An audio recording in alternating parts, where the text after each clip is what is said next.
দীঘার জগন্নাথ মন্দিরের প্রসাদ রেশন দোকানে পাওয়া যাচ্ছে। রেশন দোকানে দোকানে জগন্নাথ দেবের প্রসাদ বিতরণ করা হচ্ছে। ছি ছি ছি, মানে রাজনীতিটা এতটাই নোংরা পর্যায়ে চলে গেছে যে এখন ঠাকুর দেবতাকে নিয়ে জাস্ট নোংরামি করছে এই রাজনৈতিক দলগুলো।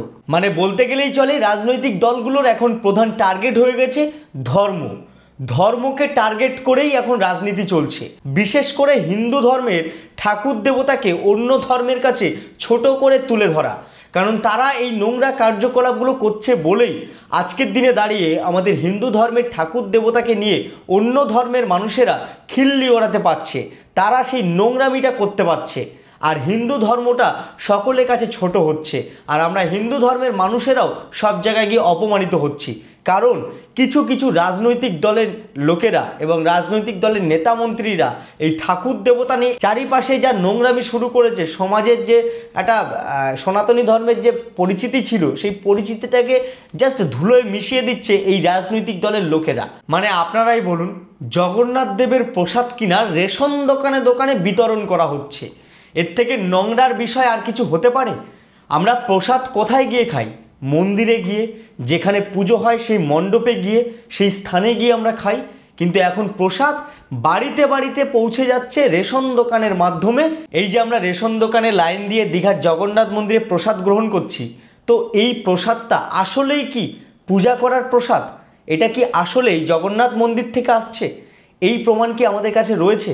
এটাও তো হতে পারে আমাদের পাড়ার কোনো মোড়ের মিষ্টির দোকানে এই প্রসাদ বানানো হচ্ছে এবং তাদের কাছে সেই প্যাকেজিং, সেই খাপটা দেওয়া রয়েছে, সেখানে ভরে রেশন দোকানে বিলি করে দিচ্ছে এবং সেখান থেকে সাধারণ মানুষ নিয়ে যাচ্ছে। এটাও তো হতে পারে, তাই না? নাহলে ভাবুন, এত বড় রাজ্য, মন্দিরের মধ্যে কোথায় এত প্রসাদ থাকছে, কোথায় এত প্রসাদের পুজো হচ্ছে যে এত কিছু পাঠানো যাচ্ছে? এইসবের তো প্রমাণ আমাদের কাছে নেই, তাই আমরা ধরে নিতেই পারি যে এটা জাস্ট ওই মিষ্টির দোকানে বানানো, ওই মিষ্টি প্যাড়া লাড্ডু যা দিচ্ছে আর কি, তো এটা মিষ্টির দোকানে বানিয়ে ডিরেক্ট বিতরণ করছে। এটা তো হতেই পারে, তাই না? আবার শুনলাম এই প্রসাদকে গ্রহণ করার জন্য 20 টাকা করে দিতে হবে। প্রসাদ খাওয়ার জন্য নাকি টাকা দিতে হবে। মানে আলাদাই এখানে তোলাবাজি চলছে, আলাদাই রাজনীতি চলছে।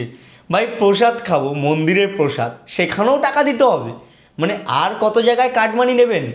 কাটমানি নেওয়ার জন্য একটা লিমিট থাকে। এইভাবে মানুষের যে ইমোশনাল যে ধার্মিক বিষয় রয়েছে ভেতরে, সেই ধার্মিক বিষয়টাকে এইভাবে মানে ইমোশনালি ব্ল্যাকমেল করে টাকা আদায় করতে লজ্জা করছে না? সে আপনি যেই পার্টি করুন না কেন, এই যেই রাজনীতির সঙ্গে আপনি যুক্ত থাকুন না কেন, এটা তো নোংরামি করছেন। জাস্ট সাধারণ মানুষের সঙ্গে, আমাদের সঙ্গে জাস্ট নোংরামি করা হচ্ছে। হিন্দু ধর্মের সাথে একটা অবমাননা হচ্ছে, হিন্দু ধর্মকে নিয়ে জাস্ট ছেলে খেলা করা হচ্ছে। মন্দিরে প্রসাদ খাবো, তাও রেশন দোকান থেকে নেওয়া হচ্ছে, রেশন দোকানে লাইন দিয়ে সেই জিনিসটাকে গ্রহণ করতে হচ্ছে, আবার সেখানে টাকাও দিতে হচ্ছে। জাস্ট লিটারেলি এই বিষয়টাকে আমি কাটমানি ছাড়া আর কিছুই বলবো না। মানে সব জায়গায় ভাই টাকা পয়সা দিয়ে জাস্ট রাজনীতি চলছে, মানুষকে বোকা বানাচ্ছে, লিটারালি চুতিয়া বানাচ্ছে। আমি যখনই সোশ্যাল মিডিয়াতে দীঘার জগন্নাথ মন্দিরের প্রসাদের ছবি কিংবা ভিডিও দেখছি, তখনই ভাবছি মানে রাজনীতি কতটা নোংরা পর্যায়ে চলে গেছে, যেখানে ঠাকুর দেবতাকে নিয়ে জাস্ট ছেলে খেলা করা হচ্ছে এবং মানুষের মধ্যে যে ধার্মিক ব্যাপারটা রয়েছে সেই ব্যাপারটাকে জাস্ট ইমোশনালভাবে ব্ল্যাকমেল করে রাজনৈতিক দলের নেতামন্ত্রীরা কিছু টাকা কামিয়েও নিচ্ছে। আলাদাই চুতিয়াপ্পা চলছে এই রাজ্যে। এই রাজ্যের রাজনীতি সত্যি মানে জঘন্য রাজনীতি। এইভাবে যদি রাজনীতি চলতে থাকে, এইভাবে যদি রাজনৈতিক দলগুলো আমাদের ওপরে, সাধারণ মানুষের ওপরে তোষণ করতে থাকে, তারা যদি আমাদের ওপরে এইভাবে জুলুমবাজি করতে থাকে, তারা যদি আমাদের এই ধর্মীয় জায়গাগুলোকে নিয়ে ছেলেখেলা করে, ধর্মীয় যে ঠাকুর দেবতা রয়েছে, সনাতনী ধর্মের মানুষজনদের নিয়ে যদি এইভাবে ছেলেখেলা করে, তাহলে বেশি দিন লাগবে না, দাঙ্গা বেঁধে যাবে ভাই। মানে এটা আমার কথা না, এটা বেঁধে যাবে। কারণ এটা দেখছি তো আমরা, কী হচ্ছে এটা, জাস্ট নোংরামি।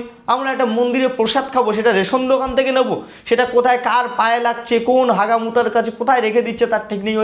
ওই কোথার থেকে কিভাবে আসছে আমরা জানতেও পারছি না। ওটা কোথায় পুজো হচ্ছে কি আদৌ হচ্ছে না, নাকি টাকা ইনকাম করার জন্য মিষ্টির দোকান থেকে মিষ্টিকে এইভাবে জাস্ট বিতরণ করা হচ্ছে। ওই প্যাড়া লাড্ডুর দাম কত হবে?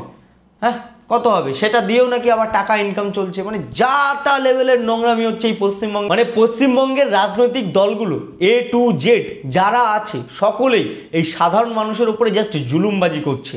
সাধারণ মানুষের যে ধার্মিক ব্যাপারটা রয়েছে তাদের মনের মধ্যে, সেই ব্যাপারটাকে জাস্ট ইমোশনালি ব্ল্যাকমেল করছে। ইমোশনালি ব্ল্যাকমেল করে ভোট নেওয়ার জন্য এই নোংরামিগুলো করছে, এই ছ্যাঁচড়ামিগুলো করছে। আজকে এখানে মসজিদ, কালকে ওখানে মন্দির, এগুলোর মানে কি? কেউ হিন্দু ভোট চাইছে, কেউ মুসলিম ভোট চাইছে, তো সেটার জন্য এই নোংরামিগুলো করছে। আজকে এখানে মন্দির করে দাও, কালকে ওখানে মসজিদ করে দাও, ব্যাস ও আমাকে এই ভোট দেবে, ও আমাকে এই ভোট দেবে, এইগুলোই চলছে চারিপাশে। আর এইখানে মাঝখানে দাঁড়িয়ে আমাদের যে হিন্দু ধর্মের ঠাকুর দেবতারা রয়েছে তাদেরকে নিয়ে জাস্ট খেলা চলছে। মানে যে রাজ্যে রাস্তাঘাট থেকে শুরু করে নদীর বাঁধ কোনো কিছুই ঠিকঠাকভাবে নেই, বর্ষা হলে সব জায়গায় বন্যা হচ্ছে, বন্যা হয়ে পুরো ভেসে যাচ্ছে, আর সেই রাজ্যে কিনা ঠাকুর দেবতা নিয়ে লেলিয়ে দিয়ে দুটো সম্প্রদায়ের মধ্যে দ্বন্দ্ব বাঁধিয়ে দিচ্ছে। দুটো সম্প্রদায়ের মধ্যে কুরুচিকর মন্তব্য, কুরুচিকর মানসিকতা, এইগুলো মাথার মধ্যে ঢুকিয়ে দিচ্ছে এই রাজনৈতিক দলের নেতামন্ত্রীরা।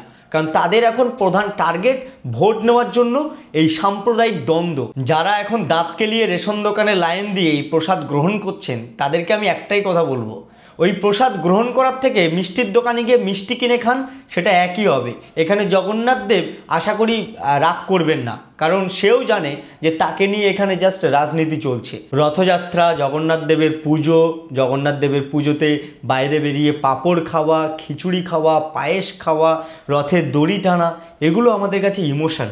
আর সেই ইমোশনকে নিয়ে যদি রাজনীতি করা হয় তাহলে সেগুলো আমরা মেনে নেব? আমরা জগন্নাথ দেবের প্রসাদকে রেশন দোকান থেকে গ্রহণ করব? এই মানসিকতা নিয়ে আমরা হিন্দু ধর্মের মানুষ? এটা কখনোই হতে পারে না। আমাদের সমাজে এই নোংরা রাজনীতি যতদিন থাকবে ততদিন আমরা কোনো ধর্মের মানুষজনই সুস্থভাবে বসবাস করতে পারবো না।